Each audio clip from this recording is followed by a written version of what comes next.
Hey everyone, I'm Kyowob Dev. After spending over 6 months and 4 videos building computer circuits out of dominoes, it really starts to grow on you. It's a surprisingly good analogy to how real electronic computers work, and you can even argue that it has its advantages in terms of simplicity and visual appeal. But of course, advantages don't usually come without downsides.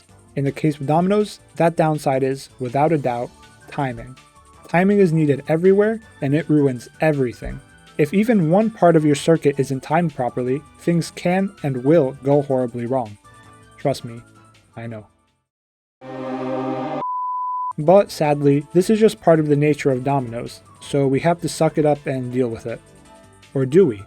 That is today's question, on part 4 of the Domino computing series. In this video, we'll address the hidden issues with our current approach to circuits, and see if we can get rid of the need for proper timing entirely.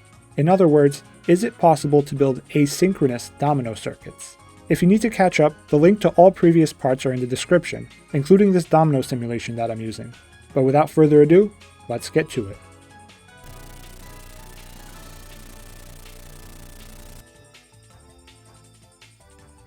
Before we get started, a big shout out to my channel members MiniRop, Theo Luttrell, and GooeyGooey0246 for their support. If you'd like to support the channel and enjoy some extra perks while you're at it, please consider becoming a member. Thanks a lot. Alright, let's get started. So, timing. If we want to solve our timing issues, we first need to understand why the need for timing exists at all. That's pretty obvious. If falling dominoes aren't timed correctly, they won't collide or interact the way we want. Okay, technically true, but a little too simplistic. It won't be much help to us unless we get more analytical and specifically describe what timing contributes to a circuit. Let's take a look at a practical example. Out of the 4 basic logic gates, the XOR gate is by far the most prone to timing errors. If both inputs are 1, they need to enter the gate at nearly the same time so they can collide in the middle and stop. If one wave arrives too late, the other will have already slipped through. Now consider the circuit at this particular moment. The left input is just beginning to enter the XOR gate, and let's say the right input is also falling, but arriving too late because of a timing issue. As we know, since both inputs are 1, the output should be 0. But from the gate's perspective, as soon as the left input starts falling, it interprets the right input as 0 because it's not falling at this moment. But as we know, the right input is a 1, it just hasn't reached the gate yet. And this is where our problem lies. We have a critical ambiguity in the way we represent bits. If I just showed you a random part of some larger circuit, there's no way for you to tell whether this line's meant to be a 0 or a 1 that hasn't arrived at this point yet. That's why timing is necessary. When a circuit is properly timed, it gives us the reassurance that if a domino is meant to be a 1, it will fall within a certain time frame. If it doesn't fall by then, we can be sure that it's a 0 and not a delayed signal. But without that timing information, the state will remain ambiguous. Knowing this, we should, in theory, be able to get rid of timing requirements if we had a different way to represent bits, where all 3 information states are distinguishable. 3 states can't be represented with a single line, so let's instead represent a bit using 2 lines. Here's how this works. If the left line is falling, the bit is 1, and the right line falling means it's a 0. Both lines falling together is an invalid state and should never happen. We'll call this method dual rail logic, as opposed to our original single rail logic, where each bit is only 1 line. The key advantage of this method is that a dual rail bit is 1 hot. Exactly one of these lines must fall, because a bit should always end up being either 0 or 1. This means that if we see a dual rail bit where both lines are still standing, we can know for sure that no information has reached this point yet. We no longer have an ambiguity between a 0 and a late 1. So the information that would be provided to us by timing becomes redundant. And just like that, we can say bye-bye to timing. Won't miss you, bud.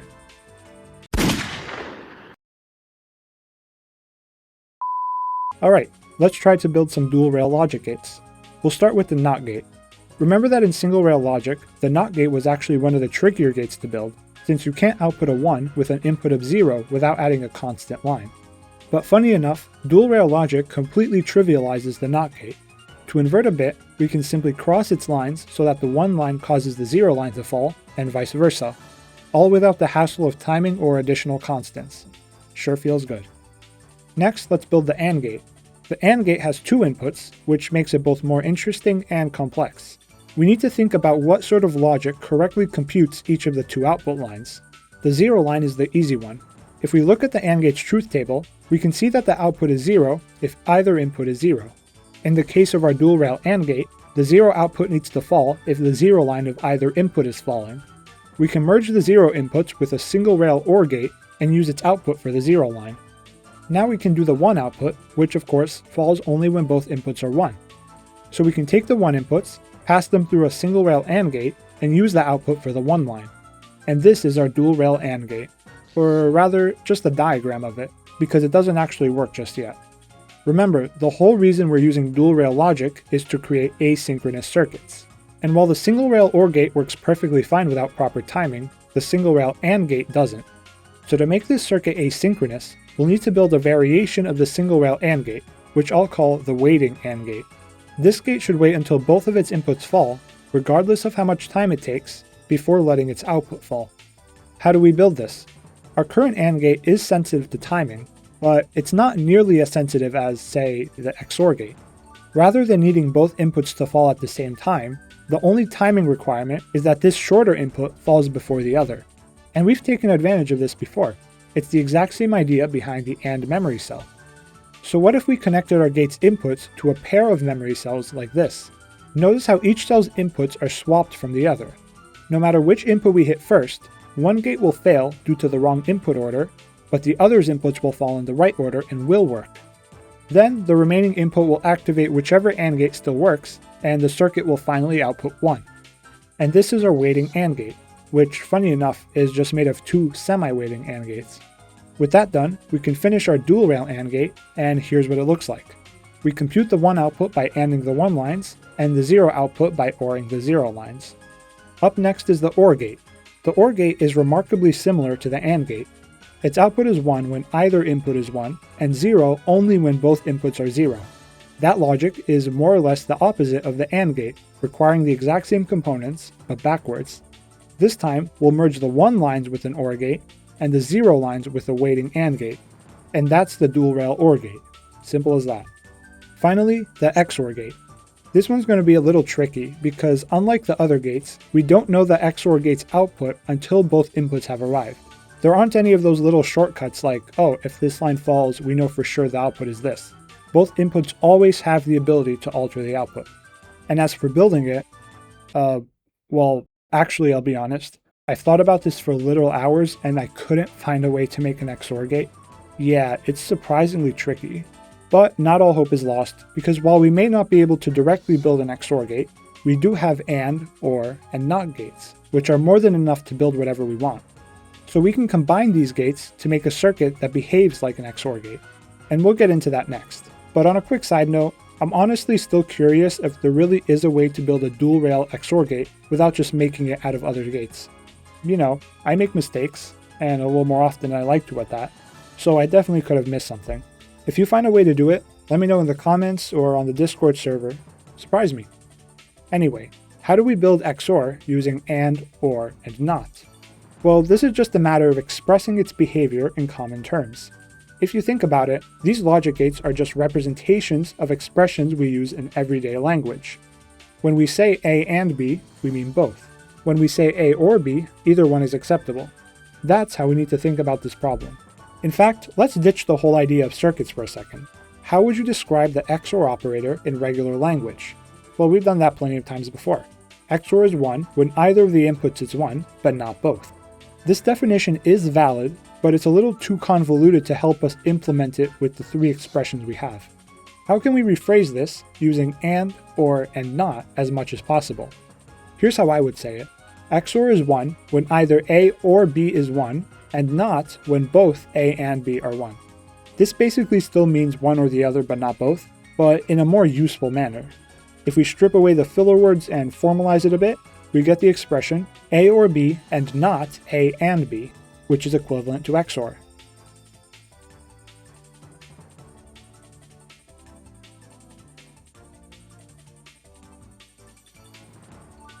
Of course, this isn't the only valid expression, but in my opinion, it's one of the clearest ways to think about the problem. And using this expression in particular will also let us take a little shortcut in just a few moments. Can you guess why? Here's a hint. We're about to go into adders.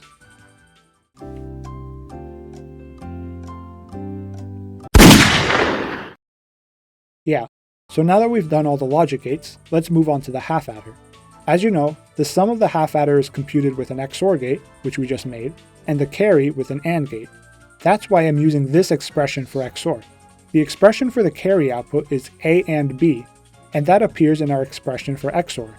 Normally, we'd have to build an additional AND gate, or some extra circuitry, to compute that, but here, we can simply extend the output of this AND gate inside the XOR gate and use it as the carry. And this is our dual rail half adder. And of course, next is the full adder. We've covered this before and not too much is different, so I'll go through it quickly. Once again, it's just a combination of two half adders and an OR gate. One notable point though is the fact that the OR gate has to be a fully fledged component, and not just a simple fork like in single rail logic. This just goes to show that dual rail logic makes building circuits conceptually easier at the cost of bigger size. Otherwise, it's nothing we haven't seen before. Alright, now that that's all covered, let's try to build something bigger with dual rail logic. The highlight of today is the asynchronous nature of our circuits, so we want to showcase something complex where timing would normally make it tricky or annoying to build. We've done addition, and we've done subtraction, so what's next? It starts with multi and ends in ation. That's right, it's multivariable integration, multiplication. So how do we multiply numbers together? I mean, I hope you know how to multiply, but how different is it in binary? Well, to start, multiplying 2 bits together is stupidly simple. In 3 of the 4 possible combinations of 2 bits, at least one of them is a 0, and as we know, multiplying by 0 always gives you 0. In the remaining case, we're multiplying 1 times 1, which is 1. So the product is 1 only when both inputs are 1. Sound familiar? Yup, the AND gate is literally a binary multiplier. I'm not complaining. Also notice that binary multiplication never generates any sort of carry, which is such a relief. Multiplying larger numbers involves 2 steps. First, we multiply the top number by each digit in the bottom number to get a list of partial sums. And then, we add these partial sums together to get the final answer. We'll make a 4-bit multiplier, so we'll have 4 partial sums in total. To compute a partial sum, we'll take a copy of the top number and AND each bit with the appropriate digit from the bottom number, effectively multiplying the values together.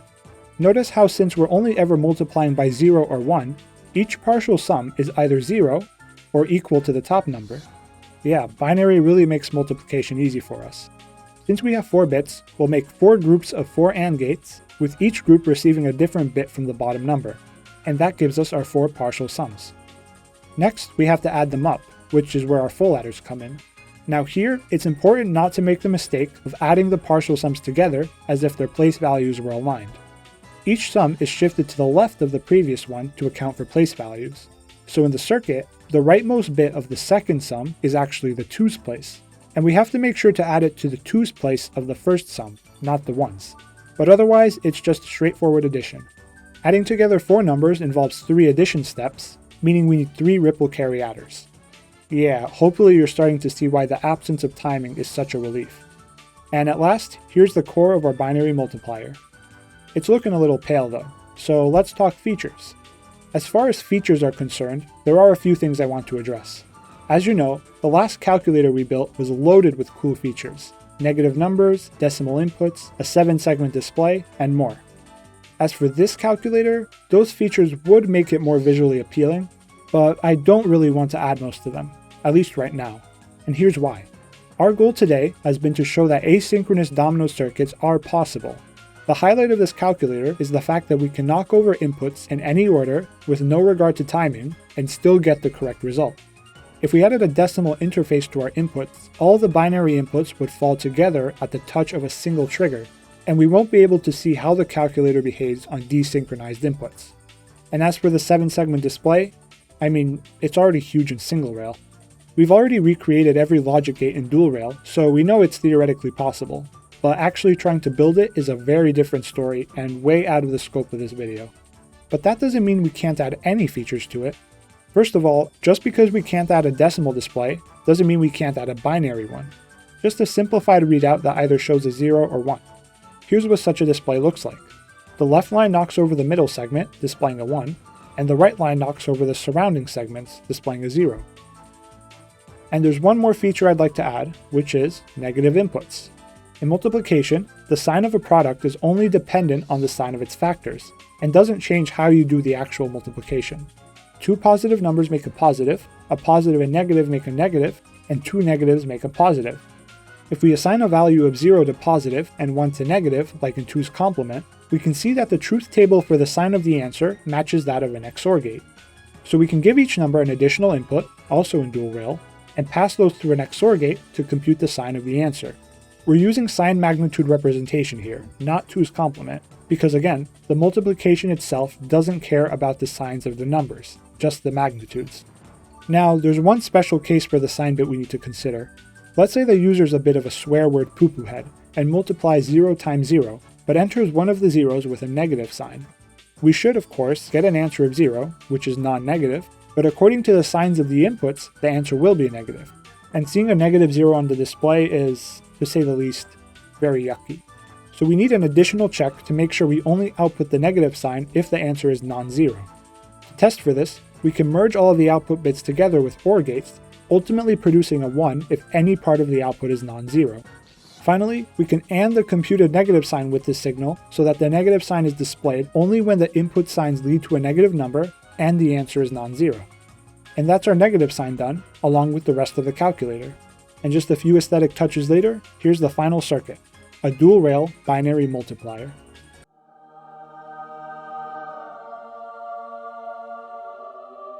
I think you know the drill by now. Let's give it a test. ChatGPT says to do 11 times negative 7, so we'll do that, I guess. Here's what it translates to in binary, and remember that the leftmost bit here is the sign bit, not a place value. Now, to really show off the asynchronousness of this circuit, I'm going to enter these inputs one by one and in a random order. This should have no effect on the calculation whatsoever, and we should still get the right answer. Alright, here we go. Q yet even more overly wait, no, I said that last time.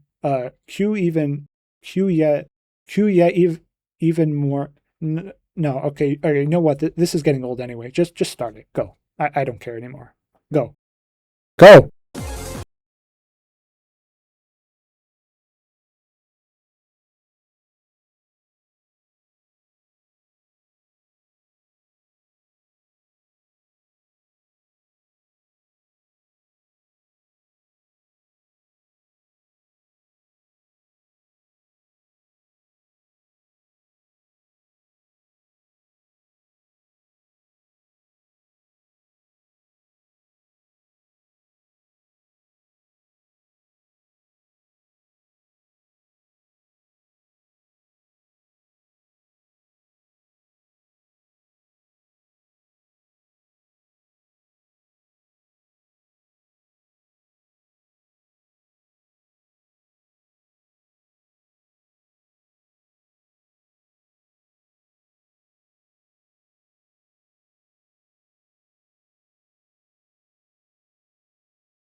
And at last, we have our answer of negative 77, which means our circuit is perfectly functional and fully asynchronous.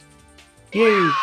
So throughout this video, we've successfully shown that timing, which at first seems like an inherent and unavoidable consequence of dominoes, doesn't actually have to exist at all. All it took was a different perspective on the assumptions we've made about how to represent information. A little perspective can go a surprisingly long way, and honestly, that might just be the bigger takeaway here. Some people could really use a lesson in perspective, you know? Yeah, I'm looking at you, anonymous public figure who I won't name because I'll get cancelled. I'm looking at you. So yeah, in conclusion, asynchronous domino circuits do exist, which is awesome. But now that we've answered that question, we have another one. Are asynchronous circuits useful to us in practice? After all, it's not like they are completely free of downsides. We might have defied timing in our multiplier, but it's made our circuit extra thick. For reference, here's a side-by-side comparison of the 6-bit adder we made in previous videos and our 4-bit dual-rail adder. And don't forget that we have 3 of these in our multiplier. Dual-rail logic also doesn't seem to offer an inherent advantage over single-rail. You can theoretically build any circuit in either system. One is not necessarily more capable than the other. So in that sense, which one you use is really just a matter of preference. Would you rather deal with timing or with size? It's up to you. The only practical use I can think of for dual-rail logic is if you have part of a circuit that would be difficult to build in single-rail because of timing. So you'd convert your bits to dual-rail, handle that part of the circuit asynchronously, and then switch back to single-rail. But overall, I'd say that asynchronous circuits are more of a gimmicky proof of concept kind of thing, like something you do to challenge yourself instead of actually use practically. But hey, I'd love to be proven wrong about that. So if you happen to mess around with dual-rail logic and find anything I missed, please let me know. But anyway, that's all I have to say about asynchronous circuits. So what's next? Well, here's the thing. Timing, as annoying as it might be, is only a huge inconvenience at worst. It doesn't actually restrict what we're able to build, as we've just proven. So next time, why don't we step things up a bit and try to take on a real, objective restriction?